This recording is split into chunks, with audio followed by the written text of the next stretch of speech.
վնասներ ա կրել, որ շենքերը մեծամասնությունը բարձրահարկ շենքեր տեսեփական տներ կրիչները լրիվ հավաքի տարել է։ Որ սենց բան ես ծեսած չկա ընդհանրապես Ապարանում էլի էր նման դեպքեր։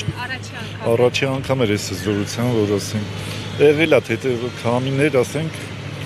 ինքը ուղղակի տորնադոյի պես քամի էր, ֆռացող քամի էր։ Եղել է ուժեղ քամիներ, ասենք տարել է, այս քանակով չէ, այս չափերով չէ։ Երկար է տևել իսկ։ Երևի մի 4-5 րոպե կամ ավելին, ինքը այս Սարի կողմից եկավ, գնաց այս ուղղությամբ, դեպի Լուսագիրի ուղղությամբ։ Այդ ուղղությամբ ինքը որ շարժվեց ամբողջ այդ։ Տեսել եք։ Հա, ես մեր տունը գտնում եմ այս բարձր տեղը, Սարի մոտ էլի։ Ձեր տունը վնասվել է։ Մեր տունը չէ, մեր հարևաններինն է,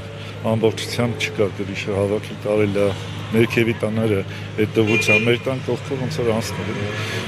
Քաղաքի ով հատվածին ավերածությունները որ։ Քաղաքի հիմնական այս կենտրոնական մասերն է, այն վերևից սկսած հուշարձանի ներքևի այդ շենքերն է, բարձրահարկ շենքերից է հավաքվել եւ դեպի Լուսագիր ուղղությամբ, ճանապարհով հաշվի տվող տեխնիկի գոտողությամբ։ Մաքրման աշխատանքներ արդեն կան տրված։ Մաքրման աշխատանքները Երևանից սկսվել է, գիշերը ամբողջությամբ մաքրումներ կատարել է, հիմա փրկարարներն էլ հիմա այդ որ շենքերին է որ վնասվել է, մնացել է գիշերը, ասենք մի քանի հատ թիթեղներ, անել նայում են էլ ինչ վնասներ է տալու։